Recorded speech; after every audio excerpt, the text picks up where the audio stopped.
ኢትዮጵያ በሶማሌ ክልል ኦጋዴን ተፋሰስ የሚገኘውን የተፈጥሮ ጋዝና ድፍድፍ ነዳጅ ሀብቷን በመጠቀም ወደ ዓለም አቀፍ የኃይል ኤክስፖርት ማማ ለመውጣት አዲስና ስትራቴጂካዊ ምዕራፍ መጀመሯ ታውቋል። የኢትዮጵያ ኢንቨስትመንት ሆልዲንግስ ዋና ስራ አስፈጻሚ ዶክተር ብሩክ ታዬ ለጅቡቲው ፕሬዝዳንት ኢስማኤል ኦመር ጊሌ ያቀረቡትና የጅቡቲ ብሔራዊ ዜና ወኪል ያረጋገጠው ይፋዊ እቅድ በአፍሪካ ቀንድ ያለውን የኢኮኖሚና የጂኦፖለቲካ ትስስር ሙሉ በሙሉ የሚቀይር ግዙፍ የነዳጅ መሰረተ ልማት ግንባታን ያካተተ ነው። በአጠቃላይ ከ10 ቢሊዮን የአሜሪካን ዶላር በላይ ወጪ የሚጠይቀውና ከናይጄሪያው ቢሊዮነር አሊኮ ዳንጎቴ የኢንቨስትመንት ግሩፕ ጋር በጥምረት የሚሰራው ይህ ፕሮጀክት በሁለት ዋና ዋና ምዕራፎች የተከፈለ ነው። የመጀመሪያው ምዕራፍ ከጅቡቲ ወደብ ተነስቶ በ113 ኪሎ ሜትር ርቀት ላይ በኢትዮ ጅቡቲ ድንበር ደወሌ ላይ የሚደመደም የተጣራ የነዳጅ ምርቶችን ወደ ኢትዮጵያ የሚያስገባ የቧንቧ መስመር ዝርጋታ ነው። ሁለተኛው ምዕራፍ ደግሞ ከኢትዮጵያ ሶማሌ ክልል የኦጋዴን ተፋሰስ ተነስቶ 760 ኪሎ ሜትር በማቋረጥ እስከ ጅቡቲ ወደብ የሚዘልቅ የሀገሪቱን የተፈጥሮ ጋዝና ድፍድፍ ነዳጅ ለዓለም ገበያ ለማቅረብ የሚያስችል ግዙፍ መስመር ነው።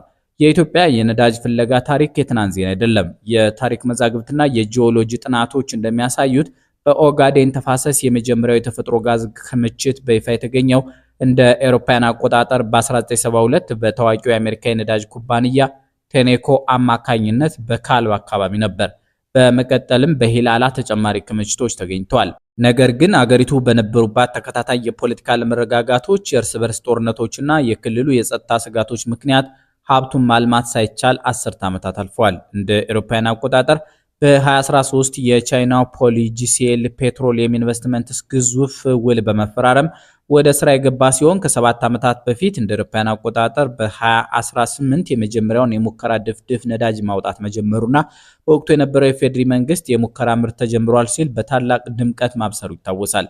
ይሁን እንጂ የቻይናው ኩባንያ በተቀመጠለት የጊዜ ሰሌዳ መሰረት የቧንቧ መስመር መዘርጋትና ወደ ማምረት መሸጋገር ባለመቻሉ የኢትዮጵያ ማዕድን ሚኒስቴር እንደ አውሮፓውያን አቆጣጠር በ2022 የፖሊጂሲኤልን የልማት ፈቃድ በይፋ ሰርዟል። አሁን የቀረበው የ10 ቢሊዮን ዶላር እቅድ ያንን የቆመ ተስፋ በዳንጎቴ ግሩፕና በጅቡቲ አጋርነት አዲስ ህይወት ለመዝራት የመጣ ስትራቴጂካዊ ሽግግር ተደርጎ ሊወሰድ ይችላል። ይህ የኢትዮጵያ ነዳጅና የጋዝ እቅድ ሁልጊዜም የዓለም አቀፍ የፋይናንስና የኃይል ዘጋቢዎችን ትኩረት ይስባል። ለምሳሌ ብሉምበርግ በምስራቅ አፍሪካ የኃይል ጂኦፖለቲካ ላይ በተደጋጋሚ በሚያወጣቸው ትንተናዎች የኢትዮጵያ የተፈጥሮ ጋዝ ክምችት በግምት ከ7 እስከ 8 ትሪሊዮን ኩቢክ ጫማ ወይም ቲሲኤፍ ይገመታል። ሀገሪቱን ከአፍሪካ ቀንድ ቀዳሚዋ የጋዝ ላኪ የማድረግ አቅም እንዳለው ይዘግባል። ሆኖም ብሉምበርግ ዋናው ፈተና የካፒታል ወይም የገንዘብ አቅርቦትና የፓይፕላይን መሰረተ ልማት ደህንነት አስተማማኝነት ነው ሲል ያሰምርበታል። በሌላ በኩል ሮይተርስ የቻይና ኩባንያዎች ከወጡ በኋላ ኢትዮጵያ አማራጭ የኢንቨስትመንት አጋሮችን ስትፈልግ እንደነበር አስታውሶ አሁን የናይጄሪያው ዳንጎቴ ግሩፕ በነዳጅ ማጣሪያና መስመር ዝርጋታው ላይ መካተቱ ለፕሮጀክቱ ከፍተኛ የፋይናንስና የቴክኒክ ጉልበት ሊሰጠው እንደሚችል ይገምታል። ዘ ኢስት አፍሪካን የተሰኘው ጋዜጣ ደግሞ ይህን ስምምነት የቀጠናዊ ትስስር አዲስ ምዕራፍ ሲል ይጠራዋል። ኢትዮጵያ ከቅርብ ጊዜ ወዲህ ከሶማሊላንድ ጋር ካደረገችው የወደብ ስምምነት በኋላ ከጅቡቲ ጋር የነበራት የንግድ ግንኙነት እንዳይቀዘቅዝ ይህ የ10 ቢሊዮን ዶላር የጋራ የነዳጅ ፕሮጀክት ለሁለቱ ሀገራት የጋራ ጥቅምና የኢኮኖሚ ጋብቻ ትልቅ ማረጋገጫ መሆኑን ጋዜጣው ይተነትናል። በአዲስ አበባ ዩኒቨርሲቲና በተለያዩ ዓለም አቀፍ የስትራቴጂ ጥናት ተቋማት ለምሳሌ ኢንስቲትዩት ፎር ሴኩሪቲ ስተዲስ የወጡ የጥናት ወረቀቶች እንደሚያመለክቱት የኢትዮጵያ የነዳጅና ጋዝ ልማት ሁለት ትልልቅ ጥቅሞችና ፈተናዎች አሉት። አንደኛው ጥቅሙ የአጠቃላይ ሀገራዊ ምርት ወይም ጂዲፒ እድገትና የውጭ ምንዛሬ ማግኛ እድል ሲሆን በጥናቶች መሰረት የጋዝ ምርቱ ወደ ውጭ መላክ ሲጀምር አገሪቱ በየዓመቱ በቢሊዮን የሚቆጠር ዶላር የውጭ ምንዛሬ እንድታገኝ ያደርጋታል።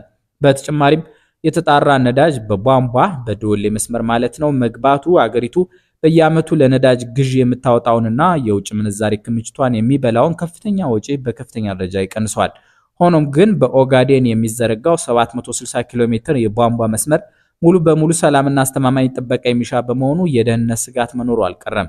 የታሪክና የፖለቲካ ጽሑፎች ላይ ደጋግሞ እንደሚነሳው በምስራቅ ኢትዮጵያና በአፍሪካ ቀንድ የሚኖሩ የጎሳ ፖለቲካዎችና ድንበር ተሻጋሪ ስጋቶች መሰል ግዙፍ የኢኮኖሚ ፕሮጀክቶች ላይ ተጽዕኖ የማሳደር አቅማቸው ከፍተኛ በመሆኑ መንግስት ከሀገር በቀል ማህበረሰቦች ጋር ሰፊ የጥቅም ስምምነትና ግልጽነት መፍጠር እንዳለበት በጥናት ወረቀቶች ይመከራል። የዳንጎቴ ኢንቨስትመንት ግሩፕ በናይጄሪያ ሌጎስ አቅራቢያ 650,000 በርሜል በቀን የማጣራት አቅም ያለው የአፍሪካ ግዙፍ የነዳጅ ማጣሪያ ገንብቶ ማጠናቀቁ ይታወቃል። ይህ ኩባንያ በኢትዮ ጅቡቲ የነዳጅ መስመር ላይ እጁን ማስገባቱ ፕሮጀክቱ በወረቀት ላይ ካለ እቅድነት አልፎ ወደ ተግባር ለመቀየር ያለውን እድል ያሰፋዋል። ፕሮጀክቱ በተሳካ ሁኔታ ከተጠናቀቀ ኢትዮጵያ የነዳጅ ጋዝ ላኪ ሀገር የምትሆን ሲሆን ጅቡቲም የወደብና የትራንዚት ገቢዋን በማሳደግ የምስራቅ አፍሪካ የኃይል ማዕከልነቷን ታረጋግጣለች። ይህም የቀጠናውን የፖለቲካ ትኩሳት ወደ ኢኮኖሚያዊ ትስስርና የጋራ ተጠቃሚነት ያዘነብለዋል። ይህ የ10 ቢሊዮን ዶላር እቅድ ለኢትዮጵያ የምጣኔ ሀብት ሉዓላዊነትና ለውጭ ምንዛሪ እጥረት መቀረፍ ፍቱን መድኃኒት ሊሆን የሚችል ታላቅ ብስራት ቢሆንም የታሪክ መዛግብት እንደሚያስተምሩን የነዳጅ ፖለቲካ ረጋ ያለ ቀጠናዊ ሰላም፣ ግልጽነት ያለው አሰራርና ጥንቁቅ ዲፕሎማሲን በጥብቅ የሚሻ መሆኑ ሊዘነጋ አይገባም። ከሰሞነኛው የኢትዮጵያ የምስራች ጀርባ አንድ ሰው አሉ። እሳቸውም አሌኮ ዳንጎቴ ይባላሉ። አሌኮ ዳንጎቴ በአፍሪካ የቢዝነስ ታሪክ ውስጥ ስማቸው በቀዳሚነት የሚነሳ ለተከታታይ ዓመታት የአፍሪካ ቁጥር 1 ባለጸጋ በመሆን የቆዩ ናይጄሪያዊ የቢዝነስ መሪና የዳንጎቴ ግሩፕ መስራች ብሎም ዋና ስራ አስፈጻሚ ናቸው።